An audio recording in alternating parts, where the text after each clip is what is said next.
Thank you for joining us for this look at the best original reporting from KPBS News this week. I'm Amitha Sharma. In this newscast, the price of public safety. San Diego police say they're burning through their overtime budget and may need millions of more dollars. Strengthening schools in North County. We'll tell you about a new community approach to help kids thrive. And it's Museum Month in San Diego. Learn about the program that can get you in the door for half price at museums all over the county. We start with a big change in local law enforcement. For the first time in decades, Bill Gore is no longer wearing a badge. He retired Thursday as sheriff the same day a state audit heavily criticized how his department handled deaths inside county jails. Here's a look back at Gore's complicated legacy. I, William Gore, do solemnly swear. do solemnly swear. Bill Gore took office in early 2011 after serving as interim sheriff for 18 months. It was a rough and painful time. The swine flu hit county jails, and two teenage girls, Amber Dubois and Chelsea King, were murdered within 13 months of each other. I don't think the men and women of the San Diego Sheriff's Department could have performed any better than they did during this last 18 months. Before joining the Sheriff's Department, Gore spent 30 years working for the FBI. He was special agent in charge for the San Diego office on 9/11. Some say that job taught him the importance of collaboration. So we're all working together and not in silos. He had a great impact on that, and he did that very, very well. He had the respect of every police chief, and certainly the respect of the DA's office. San Diego County District Attorney Summer Stephan lauds Gore for co-creating the San Diego Human Trafficking Task Force and forming special units for sex crimes and cold cases. She says she and Gore were instrumental in pushing for special mental health crisis stabilization units. He deserves credit for a lot of positive and a lot of why this area is looked at as a really great symbol for professional policing. But I think he would own all of those positives and, would also take responsibility for the things that are negative. Many say the negatives outnumbered the positives during Gore's tenure. During his first year in office, the Sheriff's Department faced intense scrutiny for how it handled the case of Rebecca Zahau. In July of 2011, Zahau was found hanging in a Coronado mansion. And though she had been bound and gagged, Sheriff's Department investigators concluded she had died by suicide. Zahau's family believed she was murdered by her boyfriend's brother, Adam Shacknai. A civil jury agreed and found Shacknai liable for Zahau's death. In the years that followed, Gore continued to face accusations that he had rushed to judgment. He would not be interviewed for this story, but in 2018, he told a reporter that the suicide ruling followed a careful investigation. We looked at this to start off with as a possible murder case. We didn't start off saying, well, this is suicide, and then gather information and facts to prove that it was a suicide. In 2017, Gore faced the public's ire for the conduct of his deputies. More than a dozen local women accused Deputy Richard Fisher of sexual assault and misconduct. He just scared me so bad that I just keep my doors locked all the time now. I would never let an officer in my house again. Many of the women blamed Gore for not firing Fisher quickly enough. Gore disagreed. In my mind, it was more important to do it right instead of doing it fast. Later that year, Gore again came under fire for failing to discipline Deputy Christopher Villanueva, who shot and killed Jonathan Coronel while trying to serve a search warrant. It was Villanueva's second fatal shooting in 10 months. These gentlemen were unarmed.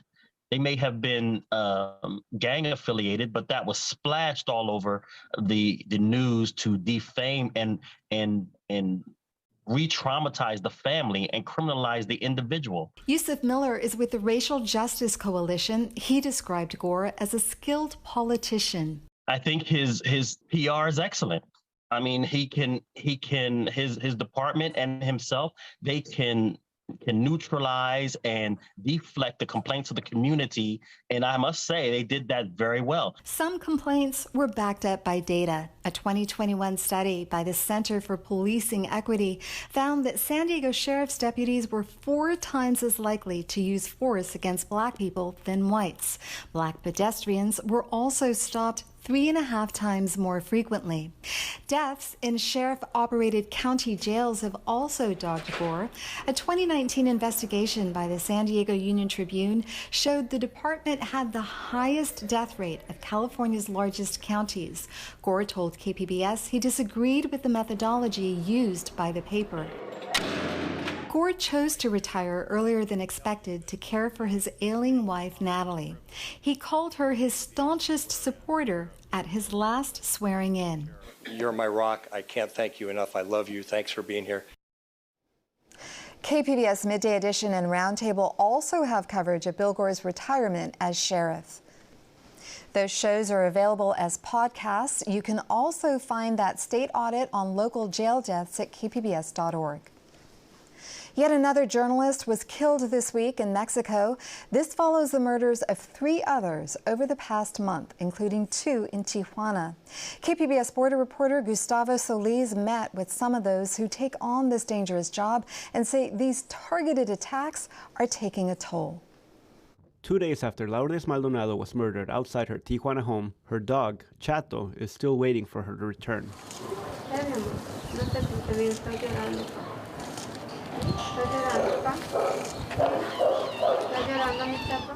Concerned neighbors brought food and water, but the poor dog refuses to eat or drink. It just sits there, whimpering near the door.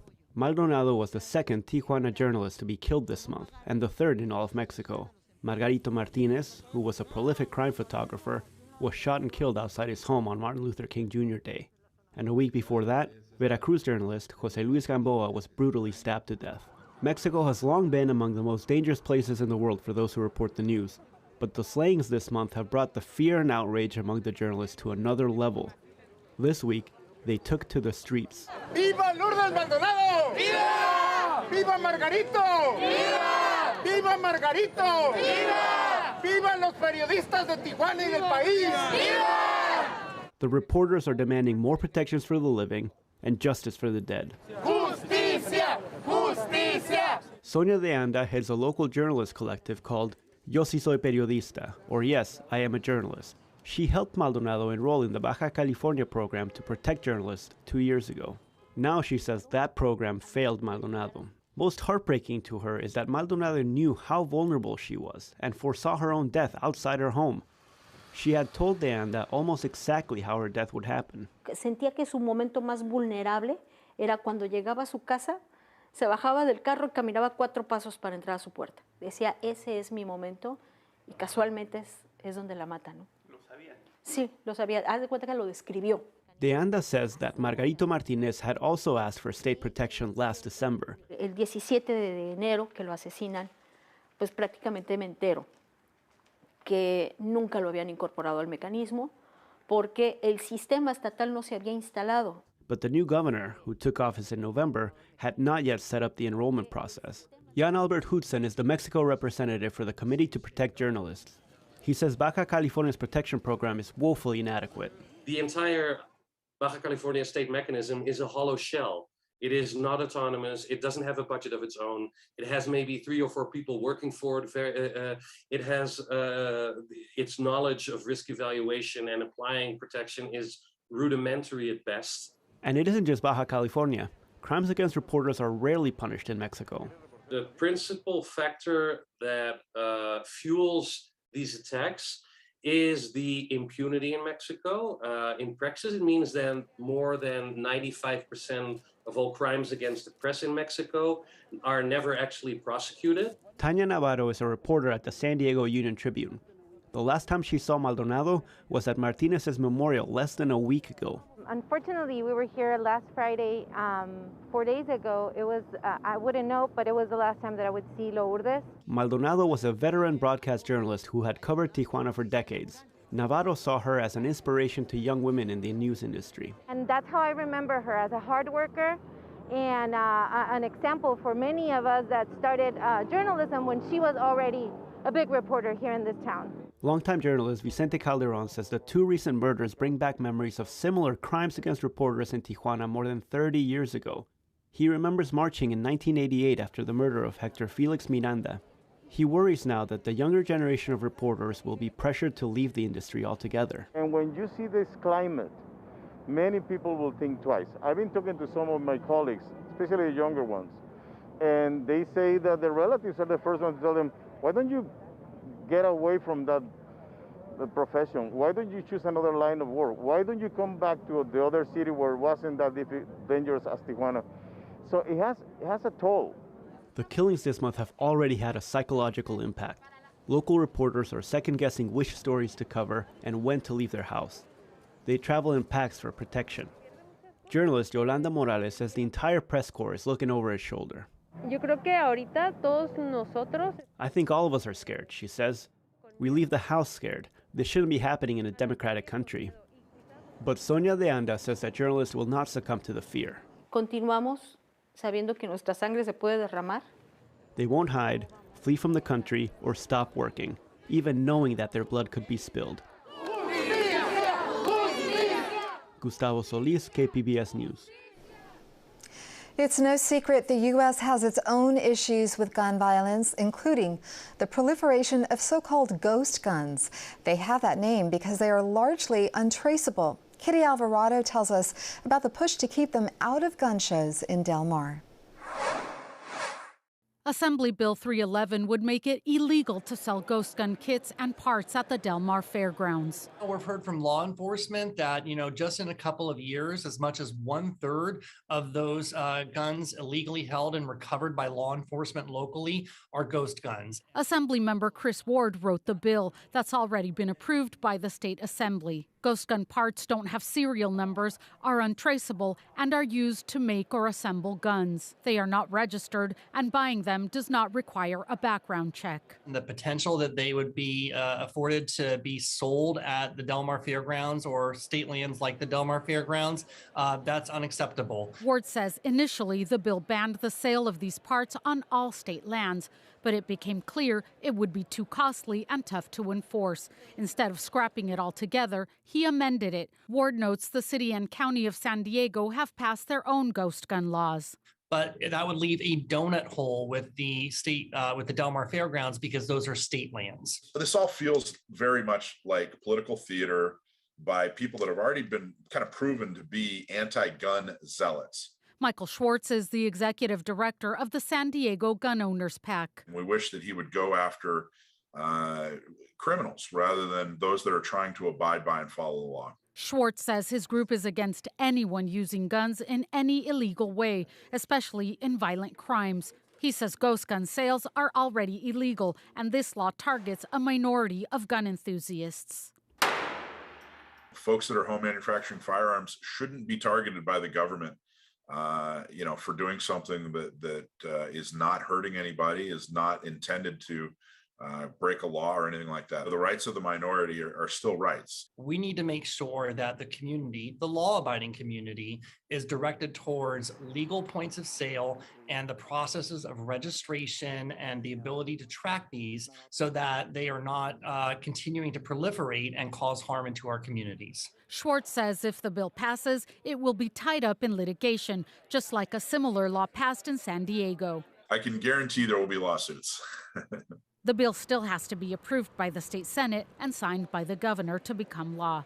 Kitty Alvarado, KPBS News. Here is some of the most read stories this week at kpbs.org. A viral video is once again drawing attention to the issue of race in Coronado as the city investigates comments made by a longtime worker.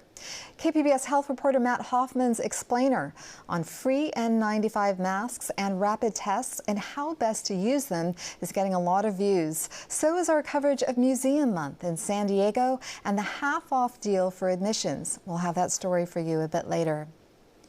Schools in Oceanside are getting a head start on a $3 billion investment to build deeper roots in their communities. KPBS North County reporter Tanya Thorne visited the campuses and got some insight on this new approach. 4 Oceanside school campuses have become community schools: Mission, Laurel, Libby Elementary Schools, and Jefferson Middle School. So community schools is an initiative that is being embraced across our country and in our state. And the idea behind it is that our schools are really the heart of our communities, and that by making sure that we invest in our communities through our schools and remove barriers, especially in areas that are areas where people experience poverty or are under-resourced, that we put those resources in and we remove those barriers. Mercedes Levy with the Oceanside Unified School District says grants for community schools will be available to all school districts this month.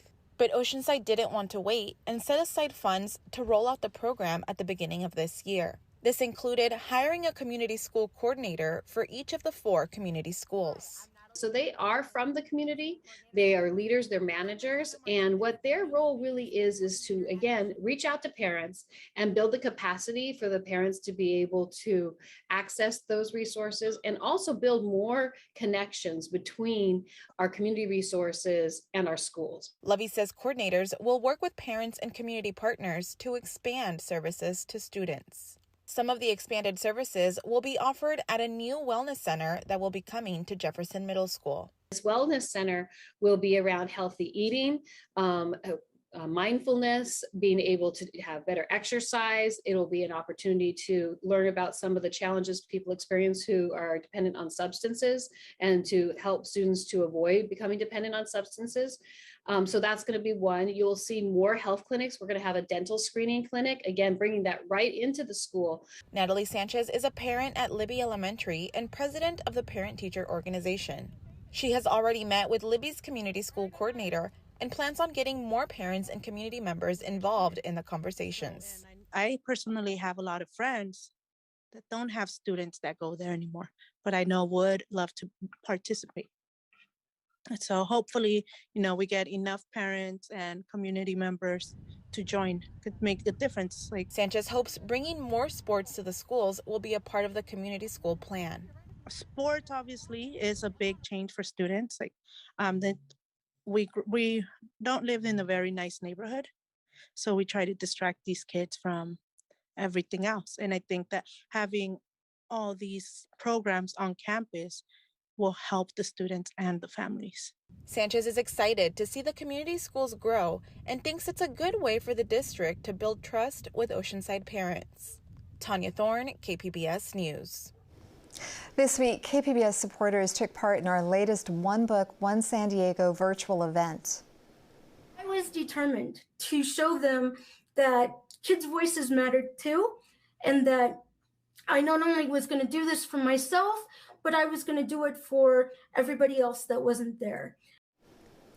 That's Jennifer Keelan-Shoffins, the subject of the book All the Way to the Top, How One Girl's Fight for Americans with Disabilities Changed Everything, is our current featured book in partnership with San Diego Public Libraries and the San Diego Unified School District.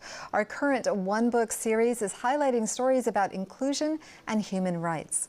You can learn more and revisit some of our past events at kpbs.org.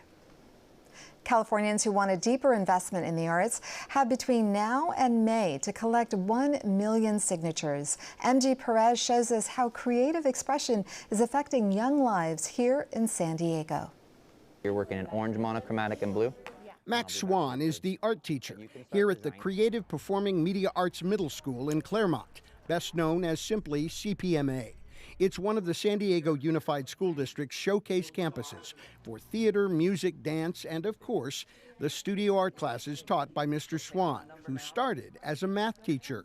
I got a math credential and an art credential, and then quickly found out how much they actually overlap and interconnect, and now I'm an art teacher. We took a ruler and made straight. Swan is passionate about his art as he conveys comfort and confidence to his 6th, 7th, and 8th graders. Right now, the class is working on a group mural that will be displayed on campus. 13-year-old Michael Clark had never tried art until this year. He's a natural. You can express yourself in different ways. You can the colors can you can tell your moods in colors. You can see how you feel. How's your day going? You can express it by doing art. The CPMA art class is an example of the creativity that has survived the COVID crisis and budget cuts. It's also an exception, even though the California Education Code mandates art education be offered to every student. Less than 1 in 5 public schools today have a full-time arts and music teacher. Enter former Los Angeles Unified Superintendent Austin Buettner, who is now leading the group Californians for Arts and Music Education in Public Schools.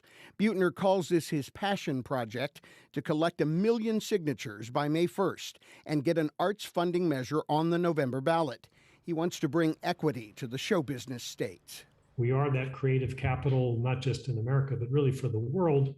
And that dichotomy between a robust creative industry and public schools which don't offer that same opportunity is what we're trying to address. Buettner and his organizers are proposing voters direct the legislature to use at least $800 million, if there's a state budget surplus like there is now, to exclusively pay for arts programs in every public school, with no option to defer the money elsewhere. It's a radical idea with some radical supporters. You may know me as an actor, but when I was a teenager, I wanted to be an artist. Emmy and Tony Award-winning actor John Lithgow is now the face of the California ballot measure to save the arts. He's pushing for signatures and will be pounding the pavement for votes if the measure makes it to November.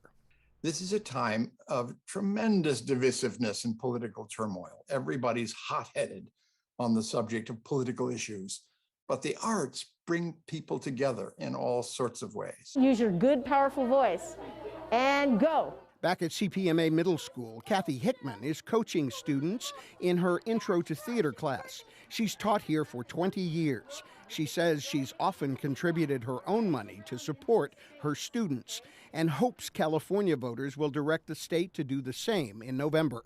It would be nice to get the extra help in order to serve the community the way they deserve to be served, with all of the proper resources, things for building sets, all of our technology, and making sure that things are upgraded in an appropriate manner as well. You have to be a crab, you can't be you.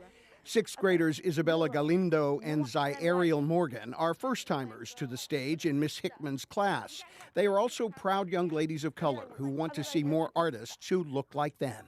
Theater helps me, get less shy and be more confident in myself, and also I feel very proud of who I am when I'm acting. Whatever obstacle life would throw at you, you don't stay down. You just keep going and get back up again. And that's why I want to be an actor, because of the challenge also. Ballot organizers are depending on teachers, administrators, and parents to spread the word and deliver their signatures to the effort that could just bring more supplies and create more opportunities in classrooms just like these across the state. Now I'm developing a beginning, intermediate, and advanced at our school, so it's only growing. Students are more interested, and we're seeing more art on campus. It's a picture-perfect possibility, dependent on 1 million signatures to support the next generation of artists. MG Perez, KPBS News. From model railroads to ships to art of every kind, there is a museum in San Diego County for just about everyone. During February, you can get in the door for half price at dozens of locations. KPBS reporter John Carroll has a look at one of San Diego's many unique spots. When you think of museums, what comes to mind? Perhaps a beautiful building that contains beautiful works of art, or another that houses artifacts. Webster's Dictionary defines them as institutions devoted to the procurement, care, study, and display of objects of lasting interest or value. And lucky us, San Diego County is rich when it comes to museums. We're all about showing everybody the museums that San Diego has to offer and making them more accessible. Bob Lehman is executive director of the San Diego Museum Council. The group has sponsored Museum Month since 1989. All the museums get together and offer half-price admission. And what you do is you go and get a museum pass that looks just like this at any Macy's in San Diego County or at any public library. And there's over 80 locations. When you think of museums in San Diego County, Balboa Park probably comes to mind. And there are 17 of them spread throughout this lush landscape. But there are so many more museums in this county outside the confines of this park. One of them on the water at the Embarcadero. It's San Diego's Maritime Museum. We started out as part of the San Diego Zoo. What? The zoo? We'll let Maritime Museum President and CEO Ray Ashley explain. The plan was for there to be an aquarium on the waterfront as part of the Zoological Society. Grape Street would link the aquarium to Balboa Park and the zoo, and the Star of India was going to be the centerpiece. That was in 1927. The aquarium separated from the zoo in 1948, and that's when it became the Maritime Museum. By the 70s, the museum's board of directors realized the museum needed more ships. They acquired the Berkeley to be a museum building, and then just the Medea kind of came along about the same time. So that was 3 ships, and now it's expanded to about 9 from that. So we have a much larger collection of vessels. We're telling a much larger narrative, a much larger story. There's the Dolphin, a U.S. sub that holds the world record for the deepest dive ever. Other ships include the Surprise, used in the Russell Crowe movie Master and Commander, and a particular point of pride for the museum, the San Salvador, built here largely by museum volunteers. The Berkeley, that began its life in 1898 as a ferry boat traversing San Francisco Bay. It serves as the museum's building, but not for much longer. A new museum building is in the works. We'd move all the ships out some distance, about 100 feet away from the Embarcadero, and then the building would go right about kind of where the Berkeley is now. But for now, there's plenty to see at the Maritime Museum, one of more than 45 museums from Oceanside to the South Bay, where you and 3 friends can get 50% off the rest of this month. John Carroll, KPBS News. We hope you enjoy this look at KPBS News this week. I'm Amitha Sharma. Thanks for joining us.